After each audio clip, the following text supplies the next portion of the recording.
atentado a las Torres Gemelas del 11 de septiembre de 2001. Vamos a traer dos invitados especiales, pero antes de comenzar vamos a pasar un breve resumen de lo que pasó ese trágico día. El 11 de septiembre de 2001, 19 terroristas secuestraron 4 aviones comerciales y estrellaron 2 de ellos en las Torres Gemelas de World Trade Center en la ciudad de Nueva York y uno en el Pentágono en Washington D.C. Y el cuarto avión se estrelló en Pensilvania. Como resultado, miles de personas inocentes procedentes de más de 80 países perdieron la vida. Acá estamos con el profe Carlos González, hoy el día de hoy. Hola chicos, ¿cómo están?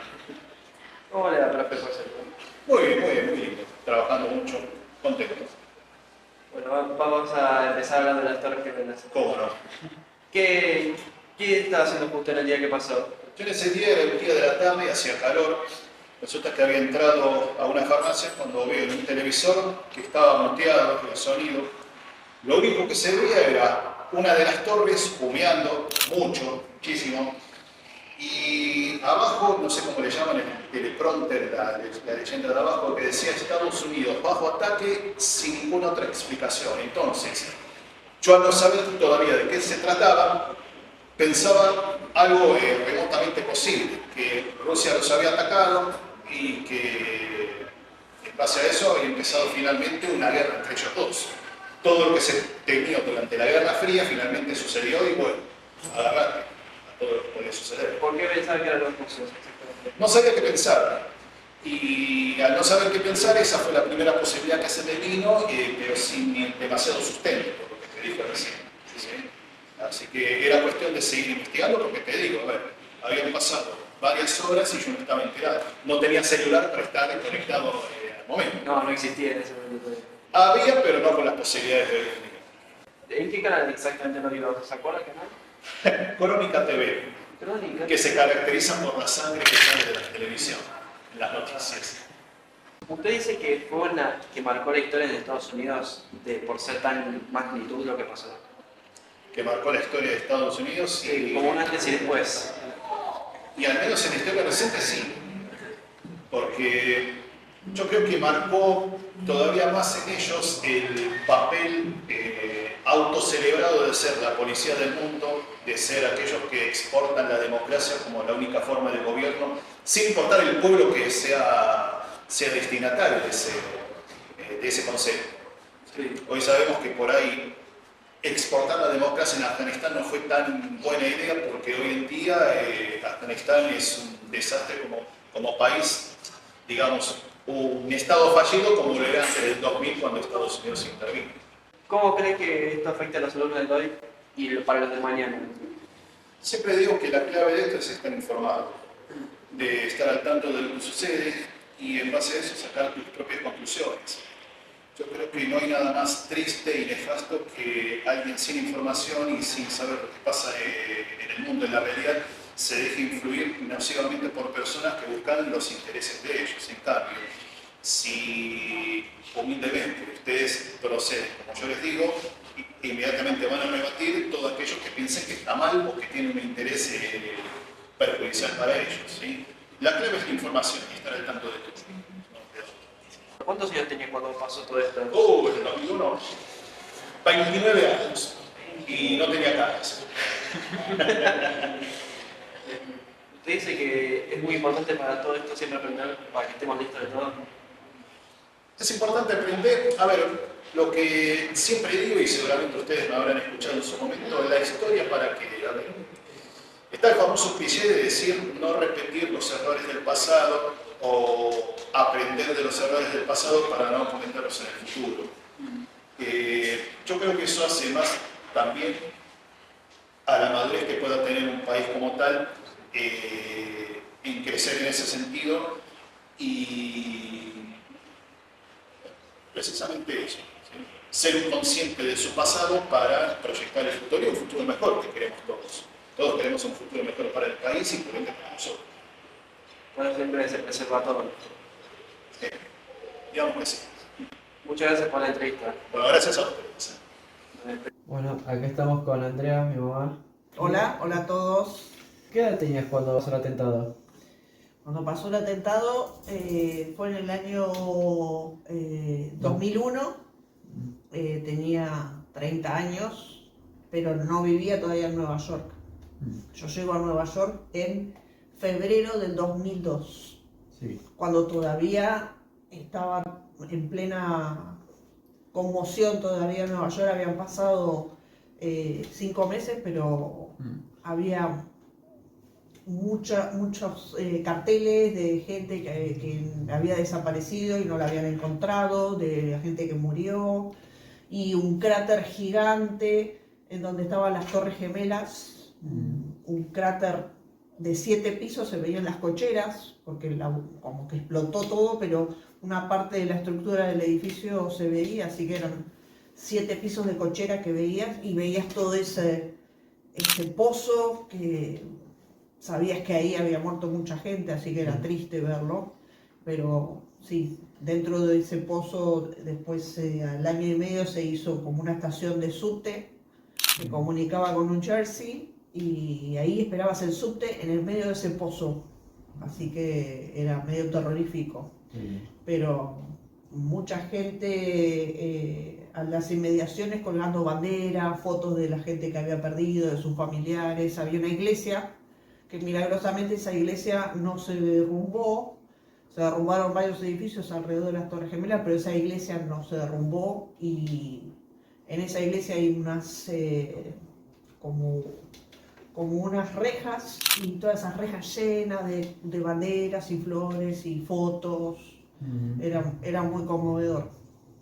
¿Vos decís que fue el atentado más grande de todo Estados Unidos o de la historia de todos? De la historia de Estados Unidos, sí, obvio, el más grande. Nunca hubo otro atentado así tan terrible. Aparte, en el corazón de la economía de Nueva York, porque ahí está estaba el distrito financiero de Wall Street.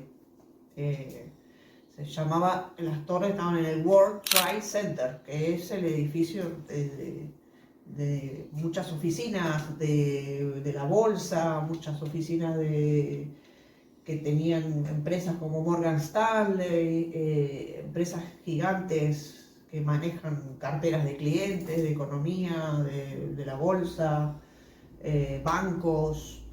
Era el corazón financiero de lo que es Estados Unidos, es la zona esa de Wall Street. ¿Sabes cuánto tiempo pudo haberse tardado en construir las fuentes de las Torres Gemelas? Y eso estuvo... ¿Fue muy al principio? No, pasó tiempo porque no sabían qué hacer. O sea, había un grupo de gente que quería construir otro edificio encima de las torres, y después estaba otro grupo que decía que ahí ya no se podía construir nada, que había que hacer como un espacio de la memoria. Y bueno, ganó el proyecto ese, que son justo en donde estaba cada torre gemela, ahí se hizo una fuente, que es una fuente profunda, y son 2 fuentes, quedó el espacio de las torres, quedaron 2 fuentes, y enfrente se hizo otro edificio gigante, como un edificio que es del mismo lugar donde hicieron las Torres Gemelas. Bueno, hicieron enfrente. One World se llama el edificio, que también es muy alto y muy lujoso, y aparte muy como nuevo, o sea, con toda una tecnología distinta a la que eran las Torres Gemelas. Pero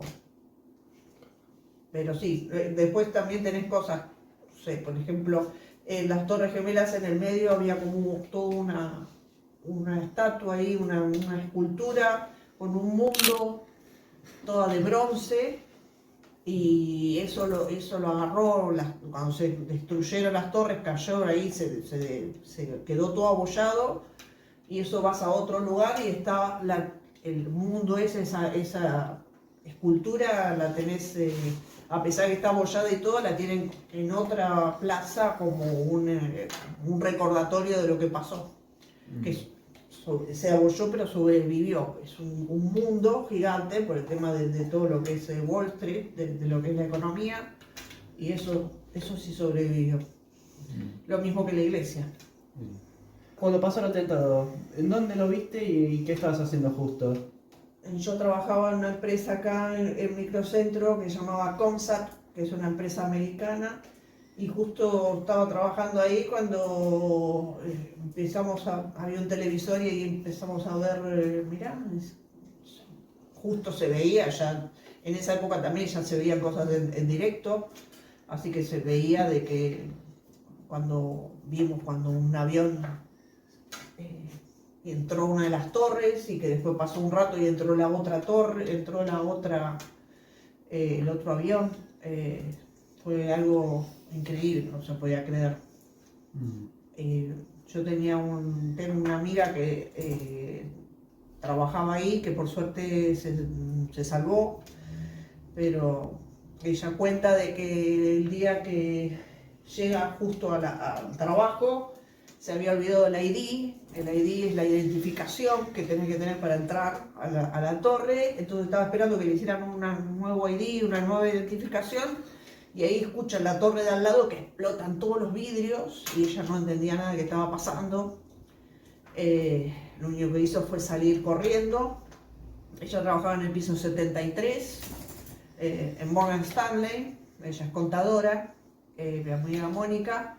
Y todos sus compañeros, por suerte, ninguno murió, pero ella en su oficina tenía sus zapatos, sus libros, carpetas, todo, era como su casa, porque te pasaba muchas horas ahí en la oficina, en las torres, y todo eso desapareció también, obviamente, pero bueno, eso era lo de menos, no las cosas materiales, pero sí salvó su vida, por suerte, pero fue...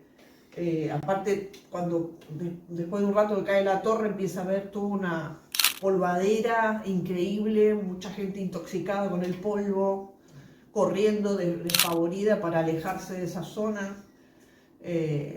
Y encima que no sabían qué había pasado, entonces la policía cerró todos los puentes, cerró todos los accesos, nadie podía llegar a sus casas, porque la mayoría de la gente no vive ahí en Manhattan, sino que vive en Bronx, en Brooklyn, en Queens, en Staten Island, en New Jersey, o sea, en los barrios que están alrededor, y todo es por puente, porque Manhattan es una isla, así que les tomó muchas horas llegar a sus casas a la gente, porque no podían llegar porque estaba todo cortado, y no andaba el subte, no andaba el tren, no andaba nada, tenías que ir caminando, así que ella me cuenta que fue toda una odisea llegar a su casa ese día, porque aparte que estaba en shock, porque ella estaba dentro de la torre cuando explota, en la torre de al lado, así que eso es como que mucha gente volvió a renacer, porque salvarte de eso es realmente como volver a nacer.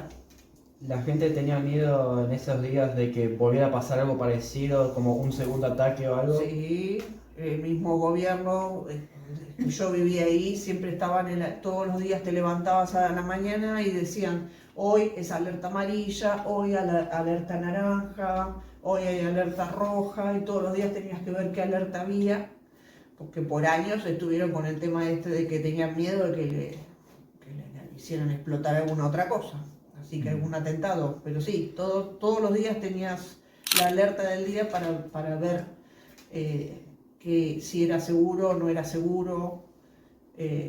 En la ciudad después con los años empezaban con unos bloques de cemento gigantes por las dudas que algún auto quiera hacer un atentado y chocar contra la gente, así que muchos bloques de cemento por todo lo que es Times Square y los lugares así muy emblemáticos, muy turísticos, tenés como barras de protección, pero sí. Muchas gracias por habernos compartido todo esto, la verdad. Bueno, espero que les haya servido y voy a aportar unas fotos para que sea más gráfico lo que dije del tema de las torres. Saludos.